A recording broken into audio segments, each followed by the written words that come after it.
琵琶湖博物館の学芸員をしている里口康文と言います。私は地質学という分野の研究担当をしております。地質学はですね、野外にある地層とか岩石とかそういったものを調べることによって過去の環境がどういうものだったのかとか、それらがどうやってできたのかっていうようなことを研究しています。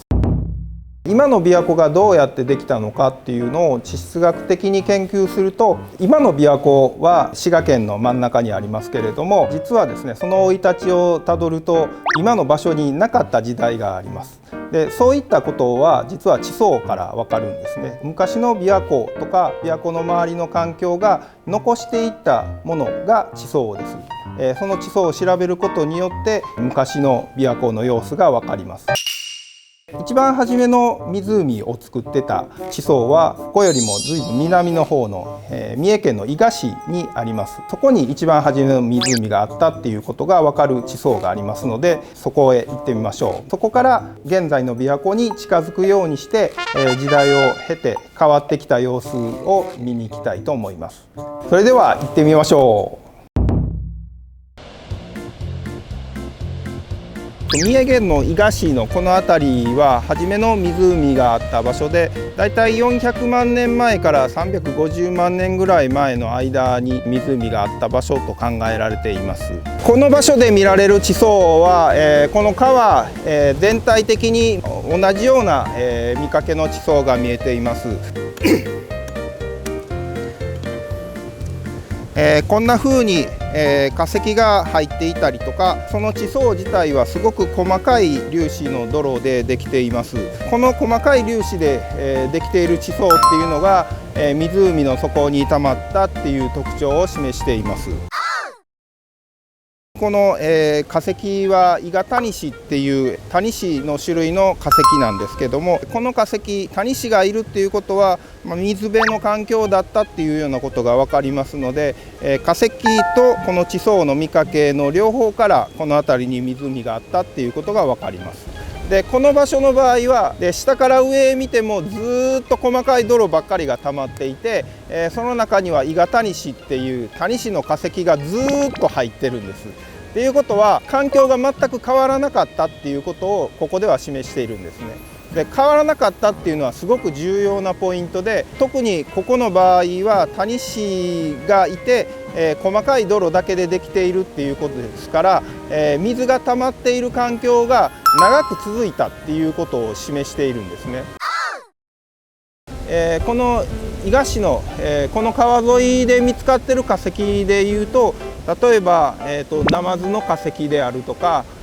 鯉の化石であるとか、船の化石とか、そういう、魚とか貝類がやっぱり多いですね。稀にですね、ウサギとかゾウなんかも見つかっていますね。すごく珍しいものでいうと、イノシシとかサイなんかもこの辺りで見つかっています。あとは足跡でいうと鶴類、鳥の足跡であるとか、あとゾウ、サイ、ワニなんかも見つかっています。この辺りの環境は今よりも随分暖かかった時代だと言われています。今の地球上の環境でいうと、南九州か台湾ぐらいのその辺りのような環境だったんではないかと考えられています。そういう気候があったおかげでこの地域にはサイとか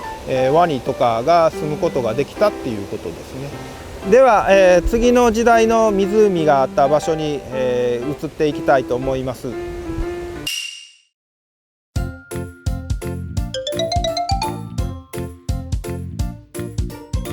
この場所はだいたい年代でいうと280万年ぐらい前の地層が分布しているところで、同じように湖でできたと考えられる地層です。時代でいうと80万年ぐらい変わっているんですけども、湖の場所もその80万年経ってこの北の方に移動しているっていう場所です。全体的に先ほどの伊賀市で見た地層と同じように泥の地層が出ています。で、上の方に見えていますけども、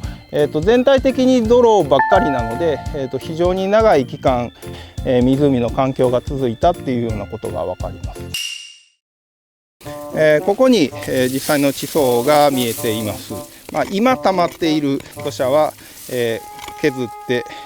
アリが出てきた、削って、この実際に見たい、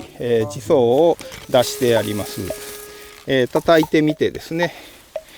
どんな地層でできているのかっていうのを調べていきます。全体的に粒子はもう肉眼では確認できないぐらい、細かい粒子でできていますし、指で潰してもやっぱりこういう、ちょっとネバっとした、粘着質のある、泥だっていうことが分かります。ここは先ほどの伊賀市と違って、ほとんど化石が見られません。伊賀谷市とか、谷市の類がほとんど見られないっていうことを考えると、先ほどよりはもう少し深い湖だったのかなっていうことが分かります。今推測されている大きさでいうと先ほどの湖よりは割と大きくって、それでも今の琵琶湖よりは小さいっていう感じですね。最初の琵琶湖の形っていうのはそんなに深い湖じゃなくて、だんだん深くなっていったって考えられてるんですよ。でそれが、土砂で埋まってしまわなかったっていうのは、土砂が埋まっていくけれども、地盤が下がることによってそのへこみを維持することができたっていうことです。で今の琵琶湖は西側に断層があって、その断層が動くことによって琵琶湖の地盤が下がって、そのへこみを維持し続けてるんですね。でさっきの伊賀市に湖があった当時っていうのは、その伊賀市の付近に、断層があって、地盤が下がって湖を作っていたんですけども、この地層ができる時代になると、伊賀市の方の断層運動は止まっていて、この甲賀市の辺りに、断層運動をして地盤を下げるっていうような動きをするように変わったので、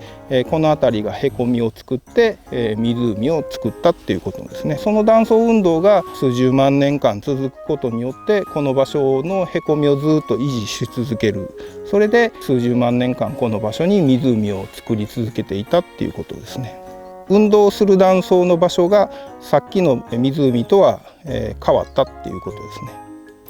はい、280万年前の地層を見ていただきました。では次の場所に移りたいと思います。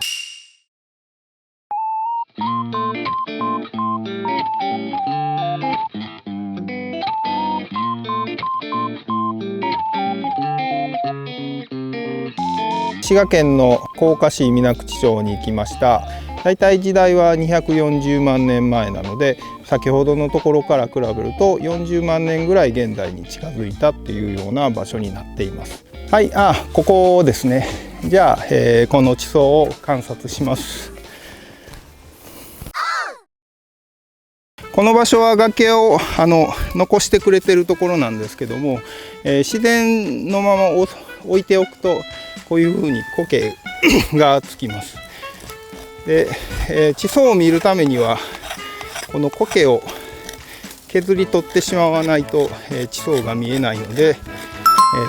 先ほどとはちょっと道具が違いますけども、こういう草刈ガムっていうのを使っています。今削ってるのはこれは火山灰ですね。通常のなんですかね、砂とかとちょっと違う、火山噴火で、飛ばされてきた火山灰が、ここに見えています。ここからここまでが、火山灰層の部分ですね。でその下にある、砂と泥と砂と泥と砂っていう感じで、砂と泥とが、5層っていうんですけども、交互に、積み重なっている様子がよくわかります。ハケを使ってこうきれいにしていくとですね、なんとなくこういう模様が浮き出てくるのがわかるかな。泥があるっていうふうに言うと、先ほどの湖の環境は、泥が溜まっている泥の地層でできているところを、湖というふうに言っていましたけども、ここで見られる泥は先ほどの泥と違って、砂が、混じっている泥なんです。で、砂が混じっている泥っていうのは砂と一緒に泥が供給されて、急激に流れがなくなって溜まるっていう環境を示しています。砂の地層に挟まれているっていうことから考えても、この場所は、そういう川と、川の周りの湿地帯の、普段は川が流れてないけど洪水の時に溢れた水が、泥と砂を一緒に運んでくるような環境に、時々変わっているっていうことが分かるってことですね。この場所は、こういう火山灰層の研究から240万年前っていうふうに考えられてますけども、甲賀市の湖があった時代に比べると湖はだいぶ小さくなっています。で、浅い湖の環境が点々とあるような環境に変わったっていうふうに考えられていますので、湖を作っている環境を示す場所もこの時代にはあるんですけども、この場所は湖ではなかったっていうことですね。ここにこういうへこみがあるの分かりますかね。特にこのへこみ、この泥のこの上面はここでちょっと盛り上がってへこみができて、へこみがデコボコしてまたへこみが戻るっていう感じですね。これはおそらく象だと思いますね。足跡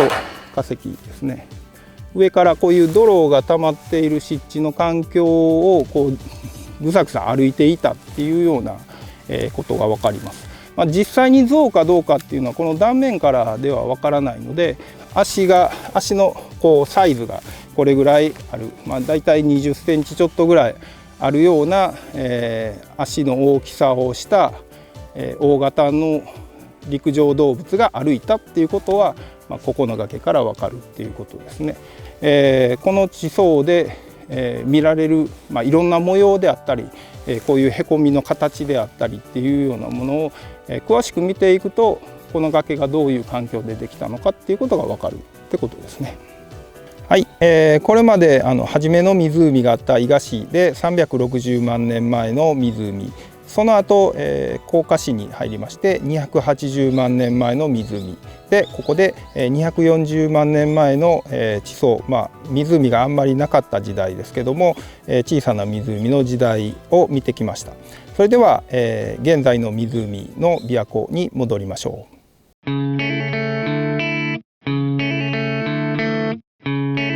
はい、琵琶湖博物館に戻ってきました。で、琵琶湖の生い立ちの中でいろんな場所で湖を作っていますけれども、今の琵琶湖が一番大きいです。どの時代にはどれぐらいの範囲に湖があったのかとかですね、どういう生き物がその当時いたのかとかですね、地層のいろんな、側面を見ることによって、当時の環境っていうのが分かってきました。今の琵琶湖っていうのは、100万年とか40万年とかっていうような期間、この場所に湖を作り続けています。日本のような地形がデコボコあるような場所で、それだけ長く安定して湖を続けていられるっていうのは、とても不思議な、ちょっと変な湖だというふうに考えられます。変化がすごく激しいっていうような場所でありながら、すごく安定した湖を作っているっていうことが、琵琶湖の魅力でもあるし、そういった長い期間湖を続けているからこそのこの地域の環境、例えば琵琶湖にしかいない固有種がいる、そういった生き物を育んできた、この環境を育んできた存在であるっていうことも琵琶湖の魅力じゃないかなっていうふうに思います。現在までに分かっている琵琶湖の編成についてはですね、琵琶湖博物館の A 展示室で展示していますので、また皆さん見に来ていただければありがたいです。